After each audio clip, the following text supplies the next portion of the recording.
स्वागत करेंगे। ये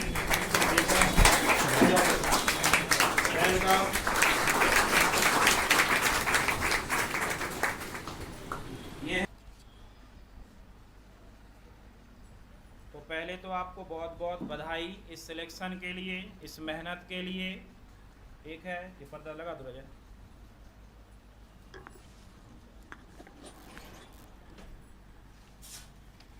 अब आप लोग कहते हैं हमारा सम्मान नहीं करते। देखिए, हम बार बार कहते हैं पहले सम्मान के पात्र तो बन जाओ। सम्मान उसी का किया जाता है जो सम्मान के लायक हों। नालायकों का सम्मान है कि नहीं है? तो पहले अपन को क्या बनना है? लायक बनना है। जैसे कि प्रशांत आज इस लायक हैं, ठीक है? तो बहुत बहुत बधाई प्रशांत को, और एक छोटा सा सम्मान आपको प्रशांत।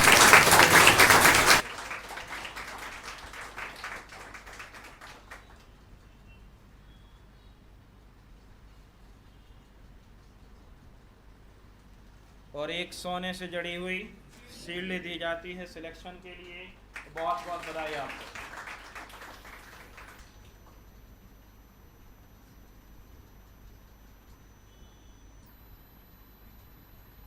हमने एक दिन प्रशांत के बारे में चर्चा करी थी कि तैयारी तो करने कंपटीशन की आए थे, फिर अचानक मोह जागा पीएचडी की तरफ। हिस्ट्री से करी थी ना?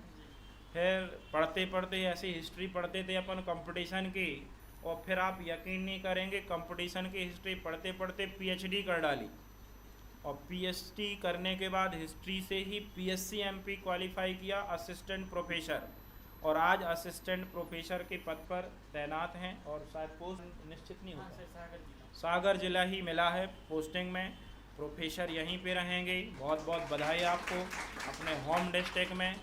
और सैलरी की तो बात ही नहीं है, चूँकि एमपीपीएससी ए क्लास के अधिकारी वर्ग में आते हैं। रहना खाना गाड़ी बंगला सब मिलेगा, लाख के ऊपर ही सैलरी रहती है, ठीक है? 1 लाख शायद 6,000 ऐसे कुछ बनेगी अभी शुरुआत, फर्स्ट जो पहली महीने की है।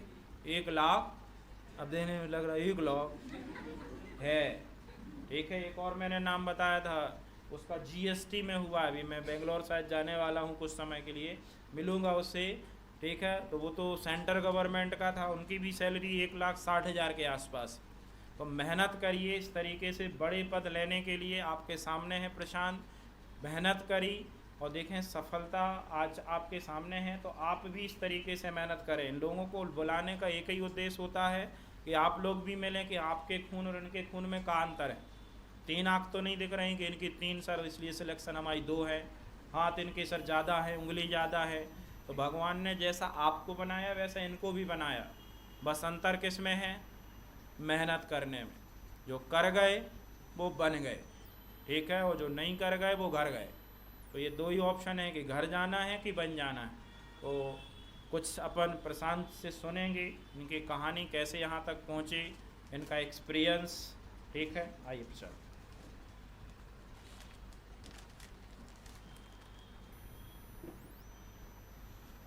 सबसे पहले मैं सर से क्षमा प्रार्थी हूँ कि काफ़ी वेट करवा दिया सर आपको। अगर मैं अपनी जर्नी के बारे में बताऊँ तो सोच रहे थे कि सर बोलते भर हैं, आ नहीं रहे ये दोनों बच्चे। तो उस समय आना था, लेकिन अचानक शायद पिताजी की तबीयत, आया फ़ोन लगाया, बात हुई कि आएंगे, और फिर अचानक पिताजी की तबीयत, तो फिर रिटर्न इसको फिर घर जाना पड़ा, इसलिए नहीं आ पाया। कोई दिक्कत नहीं है, ठीक है? अपने ही बच्चे हैं, आगे पीछे चलता रहता है, यहाँ इसमें कोई नहीं है। आए, बहुत अच्छी बात। जी सर। अगर मैं अपनी तैयारी के बारे में बात करूं, सबसे पहले जब मेरा 12th हुआ तो मैं सर के पास ही आ गया था कि मुझे कंपटीशन की तैयारी करनी है, और मेरा एम पीएससी था उस टाइम पे कि मैं पीएससी में जाऊंगा। शुरुआत में यहाँ ये करते हुए उस टाइम पे कोरोना आ गया था, और जब मैं बैठा था एक बार, तो जैसे हम एक चिंतन करते हैं अपने विचारों का कि हमें क्या करना है। जैसे आप लोग पढ़ते हैं तो एक बार अपने बारे में सोचो कि आपको क्या करना है। ऐसे ही मैं उस टाइम पे चिंतन कर रहा था कि मुझे क्या करना है इस बारे में, कि मैं आगे कैसे बढ़ूं।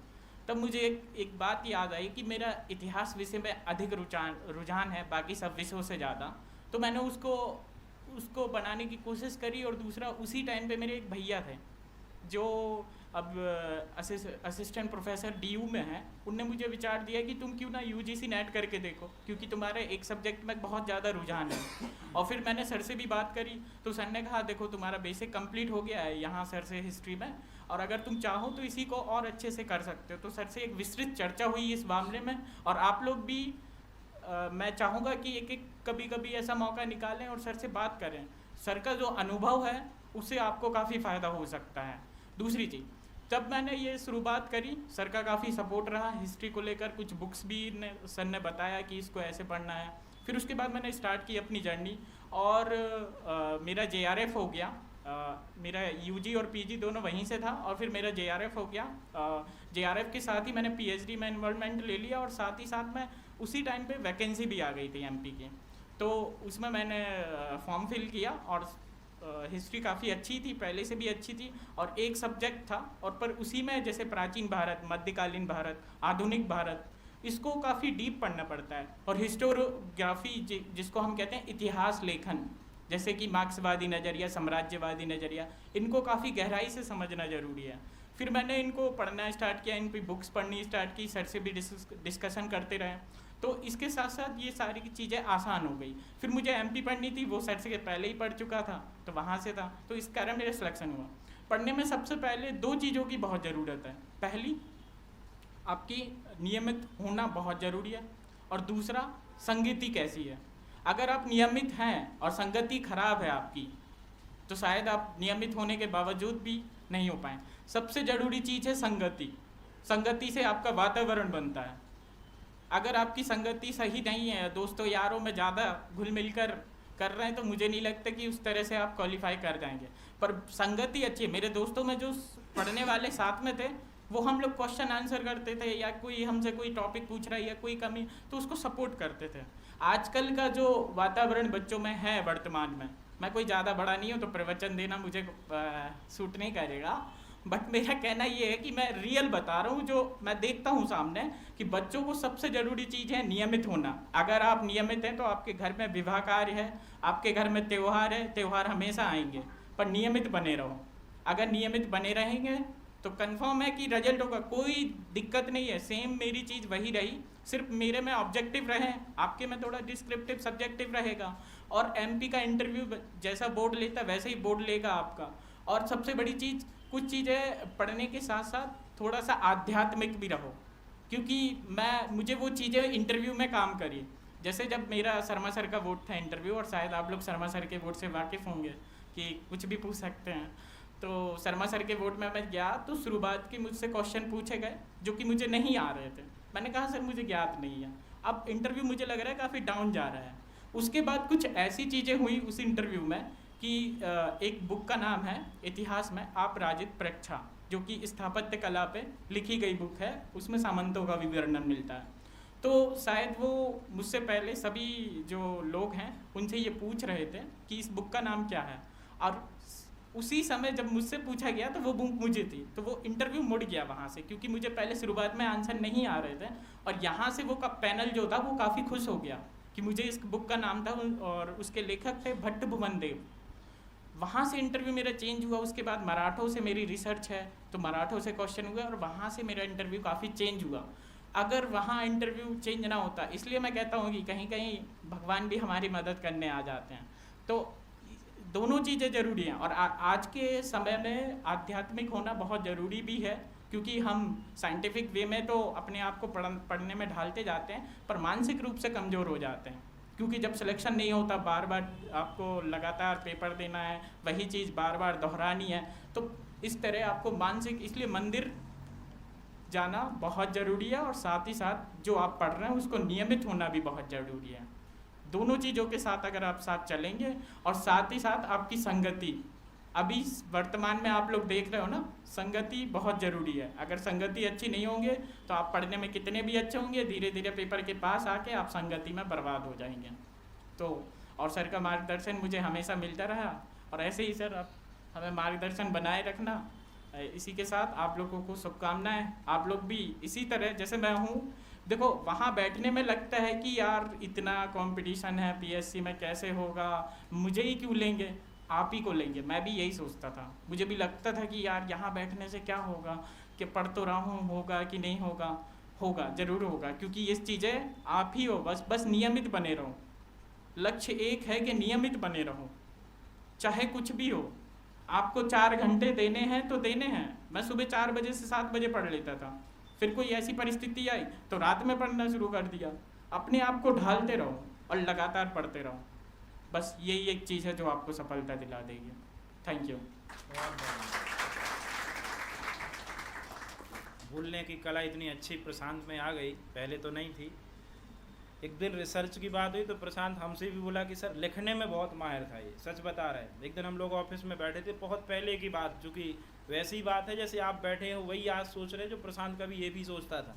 आपके मन में भी चलता है यार बैठे हैं, कहाँ पता निकला पुलिस बन पाएंगे कि नहीं, ऐसा ही निकल, अरे होगा, करिए। तो मैं बार बार कहता हूँ आप कदम तो आगे बढ़ाइए, हज़ारों लोग आपके सहयोग करने के लिए मिल जाएंगे, और फिर ऊपर वाला भी होता है। मैं बार बार कहता हूँ जैसा कर्म करोगे वैसा फल मिलेगा।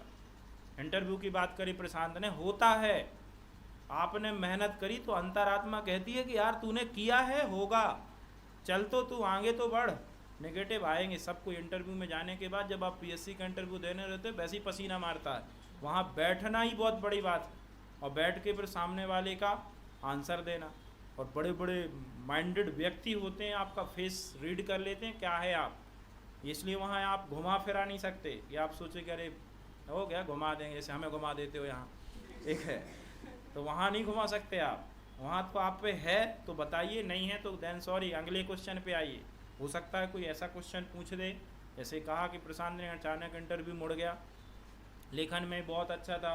एक बार ऐसे बैठे थे, प्रशांत बोले सर हमें कुछ लिखना है, आपके बारे में लिख डाले क्या, ठीक है, ऐसे चर्चा हुई थी एक बार। तो इस तरीके से आते थे इसके पहले से ये, और आज देखिए आपका रिजल्ट, ठीक है, मेहनत करता रहा, ठीक है, थोड़ा लंबा समय लगा, देखिए वक्त लगा है। आप सोचिए कोरोना के समय की बात है, यानी 19 से और आज क्या चल रहा, 4 से 5 साल तो लग ही गए। लेकिन मैं नहीं चाहता कि इतनी बड़ी सफलता, पीएचडी कर ली हिस्ट्री से, और मराठों पे रिसर्च भी कर डाला, और जाके देखिए उसका रिजल्ट है कि असिस्टेंट प्रोफेसर पे है। और ये तो केवल है, अभी कई सारे रिसर्च चलते रहते हैं, उस पर ये लोग लिखते भी हैं। और यदि वो रिसर्च क्या रहा, अच्छा रहा, तो इन लोगों की किताबें भी मार्केट में आ जाती हैं। और यदि एक बार कोई किताबें पब्लिश हो पाएँ तो फिर तो क्या है, ठीक है, फिर तो वो नाम ही फेमस हो जाता है, फिर आपकी किताबें लोगों के पास पहुंचती हैं, पढ़ी जाती हैं। तो उस फील्ड में भी अभी जुड़ा तो है ही है, ये तो केवल कदम है। बहुत अच्छा बड़ा पद है, हालांकि छोटा तो नहीं कहूँगा, एमपी पीएससी क्वालिफाई कर इतना बड़ा पद लेना, मैं तो यही भगवान से दुआ करूँगा कि भविष्य में आप और अधिक ऊंचाइयाँ हासिल करें और बड़े पदों को हासिल करें। आप प्रशांत आया टाइम निकाल के, आप लोगों से मिलवाने का उद्देश्य यही होता है कि आप लोग भी कर सकते हैं, बस मेहनत करिए, मानिए बातों को, रूटीन बनाइए, रेगुलरिटी बनाइए, और संगत नहीं है, मैंने बार बार कहा, जैसे आप लोग चारों तरफ रखेंगे जैसे लोगों को, वैसे बन जाओगे। अब आप लोग क्या है, रखते आसपास ऐसे लोग जो खुद कोचिंग नहीं कभी करते, ना कभी आना ना कभी जाना, ज़्यादा पूछो तो यही इतना ही कह देते हैं, अरे हम हो गया आज नहीं जाना तो मौसम ख़राब। ऐसे लोगों से दूर ही हो जाओ। आप अपना टारगेट बनाइए, अपना टाइम फिक्स करिए, उस हिसाब से पढ़ाई करिए, और जितना बोलते जाएं उतना करते जाइए। यदि बोला जाए कि इतना करके लाना है तो करते जाइए, अलग आनंद आएगा जब रिजल्ट आएगा। फिर आप याद करोगे कि हाँ आपने सर कहा था, आज उसका रिजल्ट आपके सामने है। और हम भी उसी रिजल्ट का इंतज़ार करते हैं, क्योंकि मेरा कहा, मेरा लक्ष्य, मेरा प्राप्ति, मेरा फल यही है, सिलेक्शन। एनी हाउ आपका क्या होना चाहिए, सिलेक्शन। जो होगा मैं करूँगा, जिस हेल्प की ज़रूरत हो मैं करूँगा, फ़ीस की प्रॉब्लम मैं सॉल्व करूँगा, घर में कोई परेशानी आप शेयर तो करिए, जहाँ तक होगा समाधान मैं करूँगा। तो आप लोग इसी तरीके से मेहनत करें। बहुत बहुत धन्यवाद, थैंक यू।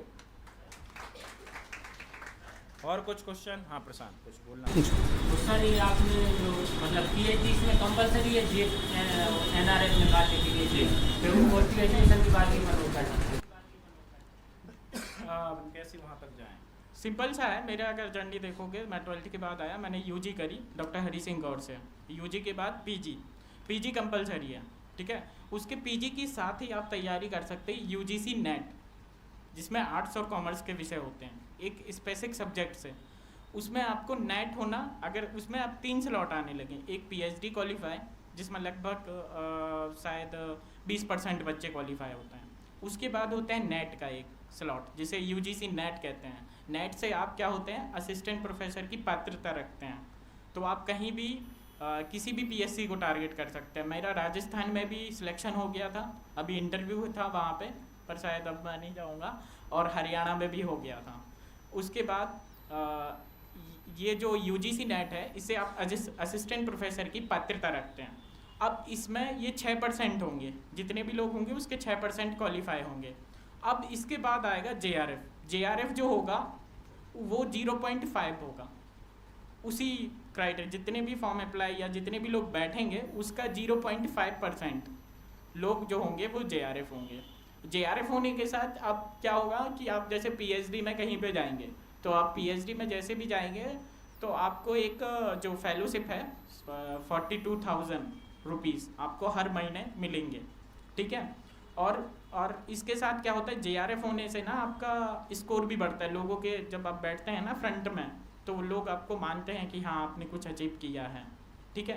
तो नेट होना ज़रूरी है, ज़्यादातर पीएससी वाले सिलेक्ट हुए हैं वहाँ पे असिस्टेंट प्रोफेसर में, और नेट आप कर सकते हैं, पीएससी के साथ साथ भी कर सकते हैं, तो ये फील्ड भी आपके लिए ओपन हो जाएगी।